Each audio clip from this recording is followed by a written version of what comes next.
Bienvenue, mesdames et messieurs, chers téléspectateurs, dans ce journal sur BTV de ce 21 septembre 2023. D'abord, le sommaire de ce journal. Le président du Burundi, Evariste Ndayishimiye, lance un appel d'instaurer un nouvel ordre financier international.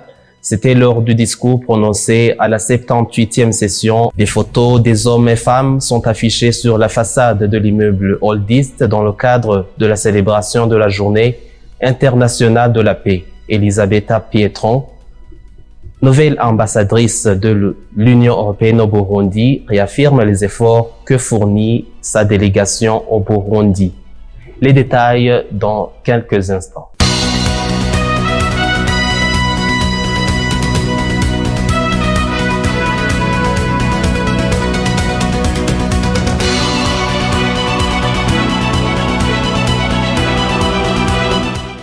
Le président de la République du Burundi, Evariste Ndayishimiye, lance un appel d'instaurer un nouvel ordre financier international. C'était lors du discours prononcé à la 78e session. Le Burundi, comme tant d'autres pays du monde, reconnaît le rôle essentiel que joue la science et l'innovation technologique dans le développement. Doté d'un potentiel énorme pour vaincre la fracture numérique qui s'observe, notamment la présence des infrastructures de base inexploitées suffisamment, une population à plus de 60% jeune, dynamique, créative et innovatrice, un terrain vierge et un environnement propice pour les investisseurs porteurs de nouvelles technologies. Le Burundi est conscient d'accélérer son essor technologique dans le même esprit de thème qui nous réunit aujourd'hui. Ainsi, je forme mon vœu que ce dialogue puisse nous permettre de prendre des solutions importantes et transformatrices aux défis causés par la marginalisation socio-économique, scientifique et techniques qui freinent le développement des pays du groupe G77 et la Chine. Excellences, Mesdames, Messieurs, à un an du 60e anniversaire du groupe 77 et la Chine, tous les regards sont tournés vers la réalisation de l'agenda 2030 dont l'évaluation laisse planer un sentiment d'inquiétude dans les pays en développement. En effet, l'absence de coopération internationale en matière d'aide à la réalisation des ODD que nous observons et les limites de la coopération Nord-Sud interpellent la grande famille du groupe des 77 et la Chine à adopter un nouveau mode de comportement international pour promouvoir l'éthique de la coopération Sud-Sud ainsi que les intérêts économiques des pays membres du groupe 77 et la Chine. Il est difficile de penser à l'agenda 2030 dans un contexte de coopération internationale marqué par un manque d'équité où le recours aux institutions financières internationales enfonce davantage les pays à faible revenu. Il me semble judicieux de nous mettre d'accord sur le langage commun à utiliser lors de la 78e session de l'Assemblée générale des Nations unies pour réitérer haut et fort et sans délai l'urgence et la nécessité de réformes financières internationales. Des hommes et femmes sont affichés sur la façade de l'immeuble Oldist dans le cadre de la célébration de la Journée internationale de la paix. Elisabetta Pietron, nouvelle ambassadrice de l'Union européenne au Burundi, réaffirme les efforts que fournit sa délégation au Burundi. Suivez-la. À travers cette œuvre éphémère Inside Out du photographe Géard, intitulé Unis pour la paix, nous voulons marquer un temps fort en cette journée internationale de la paix 2023. Et nous voulons souligner les efforts de l'équipe Europe dans sa promotion ici au Burundi, mais aussi dans le reste de la région des Grands Lacs. En effet, l'Union et ses États membres investissent massivement pour la paix, la stabilité et le développement dans la région des Grands Lacs. Et ceci au travers de nombreuses actions diplomatiques, politiques et humanitaires, ainsi qu'en matière de sécurité et de développement. À travers les portraits que vous voyez juste derrière moi, rassemblant des réfugiés, des rapatriés et des personnes engagées pour l'accueil de ces communautés dans les différents quartiers de Bujumbura, la paix a emprunté de multiples visages.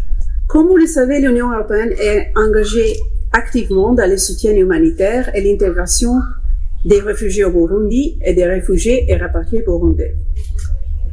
Et mettant en lumière la sorte des réfugiés et déplacés au Burundi et dans la région du Grand Lac, j'espère de tout cœur que cette œuvre permettra de transmettre partout dans le monde un message universel de paix et d'unité que nous célébrons en cette journée internationale de la paix 2023. Des photos de l'œuvre et des messages circulent déjà sur les réseaux sociaux et je constate avec beaucoup de plaisir que la vie éternelle de l'œuvre à travers les médias et son message universel ont déjà commencé. Et j'espère vraiment de voir encore beaucoup plus de messages sur les médias sociaux dans les jours à venir. On verra.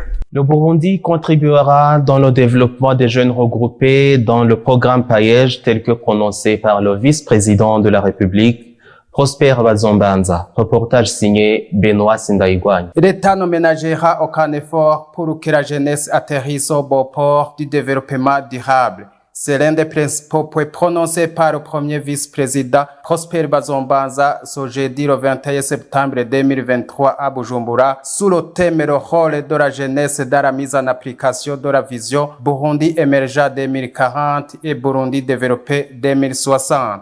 Turemeza atagukekeranya kurimwo ko ubwinshi bw'urwaruka ku gihugu mu Burundi ari umutahe ukomeye cyane. C'est sans doute que la jeunesse pour le pays constitue un capital très important et aussi la fondation pour le développement. En présence de la paix, le développement s'ensuit car c'est la jeunesse qui rend effectif le programme de l'État. Na cyane cyane ugwaruka baca baheza bagashira mu ngiro imigambi itandukanye leta iba yashize imbere mu iterambere ry'igihugu.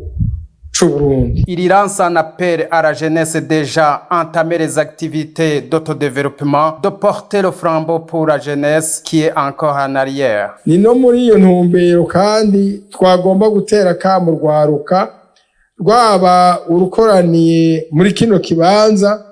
C'est dans ce cadre aussi que nous voudrions lancer un appel à la jeunesse, que ce soit celle qui a répondu présent ici ou celle qui n'a pas pu répondre au rendez-vous, mais qui a déjà pris connaissance de ce projet d'autodéveloppement, de porter le flambeau à la jeunesse encore en arrière et de l'aider à se faire concevoir le projet de développement.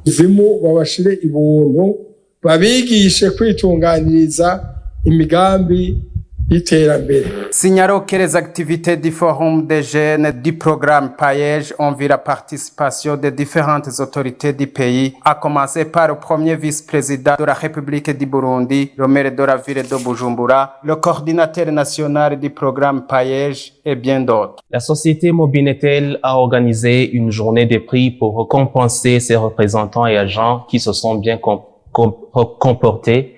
Raphaël Nyandwi nous fait le point. La société distributeur des produits de télécommunications Mobinetel a organisé une journée de prix pour remettre des prix à leurs représentants ainsi qu'aux agents qui ont bien travaillé plus que les autres. Munda Orion Chris Carmel, chargé du développement et adaptation des produits au sein de la société Mobinetel, nous a informé de ce que voulait dire Mobinetel. Il nous a également parler de la journée des prix. Mobinetel, c'est un système qui combine les produits que Econet, Lumitel et Onamob offrent à leurs clients en utilisant donc un seul carte SIM. C'est une activité qu'on a lancée depuis le 13 juillet jusqu'au 13 août cette année, dans 2023. Tous les agents et super agents de Mobinetel qui vont vendre beaucoup par rapport aux autres. Donc vous avez vu qu'on a sélectionné les 14 qui ont vendu beaucoup plus que les autres.